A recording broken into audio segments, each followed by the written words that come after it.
अस्सलाम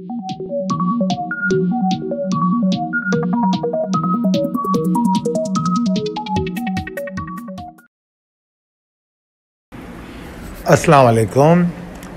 29 अक्टूबर की कॉल लेकर खालिद सैफुद्दीन आपके साथ। सबसे पहले चलते हैं, हम अपने आज के सेशन पे बात करते हैं। आज का सेशन अगर हम देखें तो बड़ा इंटरेस्टिंग रहा, और मैं समझता हूँ कि कल के सेशन में जिस तरह मैंने आपको कहा था कि मुझे कन्फ्यूजन नज़र आ रहा था बोथ बुल्स एंड बियर में, वो आज वाज़े तौर पे आज सेशन में रिफ़्लेक्ट कर रहा है। वरना कल मार्केट जितने प्रेशर में बंद हुई थी तो उससे ये नतीजा अख़ज़ किया जा सकता था कि शायद मार्केट सीधा नीचे की तरफ जाएगी, मगर ऐसा नहीं हुआ। और मार्केट ने आगाज़ के साथ ही 41,432 के ऊपर ट्रेड किया और एक फेयर अपॉर्चुनिटी दी लॉन्ग करने के लिए, क्योंकि 41,432 के ऊपर हम होप कर रहे थे, जो कल की कॉल में आपको बताया गया। टारगेट तो हमने कोई नहीं दिया था क्योंकि ओवरऑल सिचुएशन डिप्रेस थी, तो इसलिए हम उम्मीद ये नहीं करते थे कि मार्केट ऊपर रुक पाएगी। उसके बाद 41,687 का हाई बना के मार्केट नीचे आई, मगर जो आगाज़ है तो उसमें 305 पॉइंट का इजाफा इंडेक्स में देखा गया, जो कि मेरे ख़्याल में इनफ था कि आप अपनी कंफर्टेबल लॉन्ग से प्रॉफिट टेकिंग कर सकें। और फिर जब एग्जॉस्शन हुई, अगर आपने देखा हो तो वो वाज़े तौर पे, अगर आप KC 100 इंडेक्स के चार्ट पे जाएं और आप देखेंगे कि 11:40 पे जो है 585 वाला जो लेवल था, वहाँ पर मसाइल नज़र आने शुरू हो गए। उसके बाद फिर 432 की तरफ मार्केट आई, 331 को टेस्ट किया, फिर 432 पर गई, फिर उसके बाद उसने 331 को तोड़ दिया। तो मार्केट ने आपको शॉर्ट स्ट्रेंथ का भी वाज़े मौका दिया। और तीसरी अहम बात, और जो मेरे हिसाब से अच्छी बात है, वो ये कि अगर हम हाई टू लो देखें तो 617 पॉइंट की करेक्शन मार्केट ने ली। तो ये एक खुशाइंद बात है। वो इसलिए खुशाइंद बात है कि अगर हम पिछले सेशन की गिरावट देखें, फिर आज की करेक्शन को देखें, तो मार्केट ने इन तमाम दोनों पॉइंटों को अगर मिलाएं तो मार्केट ने इतनी करेक्शन ले ली। तो एग्रेशन ऑफ बियर्स जो है उसमें कमी वाक़ई हो सकती है। मतलब समझाने का यहाँ पर ये है, आज का लो 41,069 पे था और उसके बाद मार्केट सिर्फ 195 पॉइंट के नुकसान के साथ बंद हुई। और ये ऐसा क्यों हुआ? इसलिए कि मार्केट 41,687 से आ रही थी। अगर मार्केट आगाज़ के साथ 41,331 के नीचे ट्रेड करती तो फिर शायद आप 400-450 पॉइंट भी माइनस देखते। तो ओवरऑल मार्केट 195 पॉइंट के नुकसान के साथ बंद हुई और 15.49% वॉल्यूम निस्बतन कम रहे पिछले सेशन के मुकाबले में। उसके बाद ही हमारी ट्रेनिंग एंड डेवलपमेंट की स्लाइड है। आज लास्ट डे है, आज हम इसको क्लोज़ करेंगे। और मैं एक बार फैसलाबाद और लाहौर को तो हम आज क्लोज़ कर देंगे। आप लोगों की याद दहानी के लिए बता दूं, 31 अक्टूबर लाहौर और 1 नवंबर फैसलाबाद। और जिनके फॉर्म आज रात तक हमें मिल जाएंगे, सिर्फ वही पार्टिसिपेंट इसमें हिस्सा ले सकेंगे। फॉर्मल इनविटेशन सिर्फ उन्हीं को जाएगा। पेशावर इस्लामाबाद के हवाले से अभी मामलात, क्योंकि वो अगले हफ्ते है, तो उसके लिए भी डेट आपके पास है। अच्छा जनाब, possibilities and strategies as per technical chart. समय पहले जिस तरह मैंने आज के सेशन पर डिस्कशन की, तो इस सेशन को थोड़ा सा हम अगर समझ लें तो इस सेशन ने जिस तरह हमें मौका दिया लॉन्ग का, फिर शॉर्ट ऑन सेलिंग स्ट्रेंथ का, फिर शॉर्ट का, और उसके बाद उसकी क्लोजिंग और ओवरऑल पॉइंट की करेक्शन, ये थोड़ा सा एक बहुत ही वीकर होप पे पॉइंट करती है। अब जो मैं बातें करूँगा इसको ज़रा तवज्जो और गौर से सुनिएगा। मैं उन लोगों को नहीं कह रहा जो लेवल्स को समझना नहीं चाहते और सिर्फ़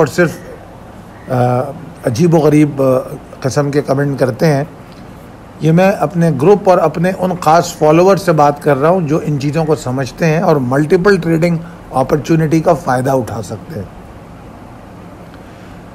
ये जो 41,033 है, इस पे एक वीकर होप नज़र आया है।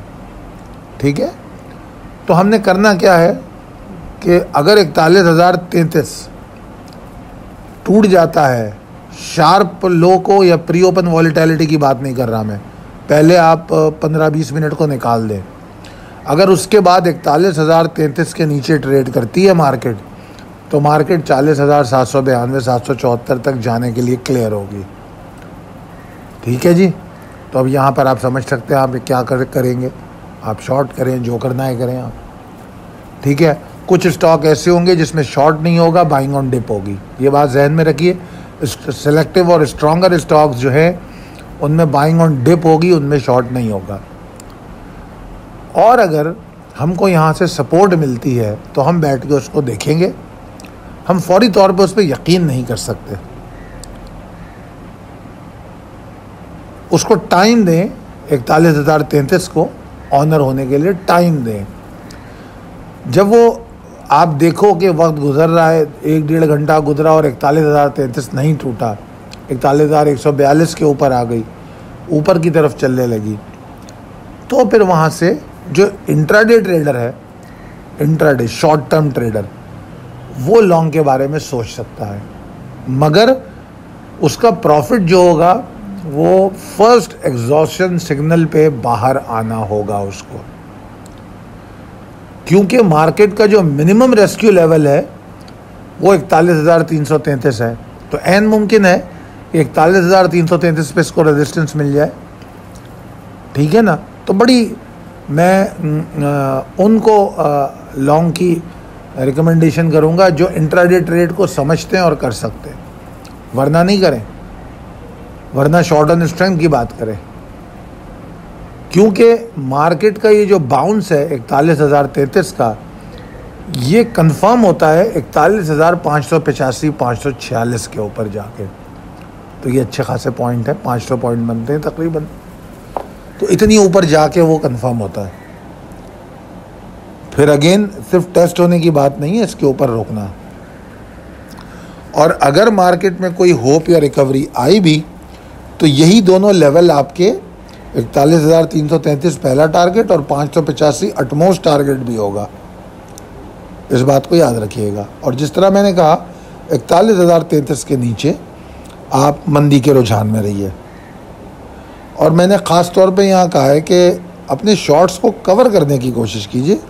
पहली साइन ऑफ एग्जॉस्शन जो बियर्स को आपको मिले, उसकी वजह यह है कि 40,792 774 भी अच्छी सपोर्ट है, और मार्केट में अभी बियर इस्टेब्लिश नहीं है, क़तई तौर पे नहीं है।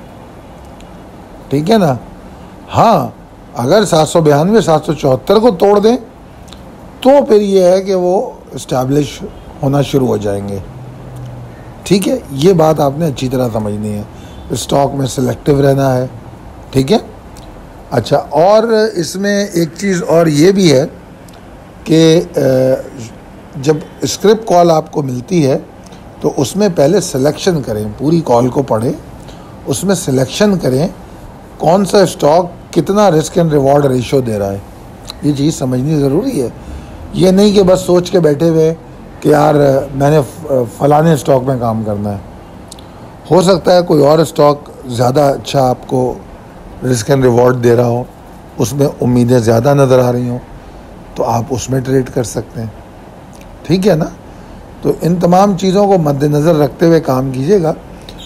मार्केट में जो मसाइल जो इंटरनल सिक्योरिटी के हवाले से है, जैसा कि नंबर 1 जो बॉम्ब ब्लास्ट हुए उसकी वजह से थोड़े इश्यूज़ बने, मगर मैंने यूट्यूब पे भी कमेंट किया था कि उसका इतना इम्पैक्ट नहीं होगा। नंबर 2 बात जो इंटरनल सिक्योरिटी के हवाले से है, वो जो जलसा है, जो प्रोटेस्ट है, कोयटा का जलसा भी हो गया। अब जो पीडीएम की जो हिकमत अमली है वो क्या होती है, और 12 रबीउल अव्वल के बाद लॉकडाउन की सिचुएशन क्या होती है, ये बहुत अहम होगी। इस वजह से मार्केट लोगों के अंदर एक तासुर पाया जाता है कि 12 रबीउल अव्वल के बाद शायद हमें स्मार्ट लॉकडाउन की तरफ जाना पड़े। तो बहरहाल इन तमाम चीज़ों को मद्देनज़र रखते हुए अपने एक्सपोजर्स को ओपन करें। एक्सपोजर इतने ज़्यादा ना लें कि जिसको आप क्लोज़ करना मुश्किल हो जाए। मैं उम्मीद करता हूँ कि ये कॉल आपको हेल्प करेगी। दुआ करता हूँ अल्लाह ताला आपको सेहतमंद रखे, कामयाब करे। मेरे लिए भी दुआ फरमाइए। शेयर कीजिए इस कॉल को अपने दोस्तों में, अपने अहबाब के साथ, अपने ग्रुप्स में। बेल आइकॉन को हिट करें नोटिफिकेशन के लिए और हमारे चैनल को सब्सक्राइब करें। शुक्रिया।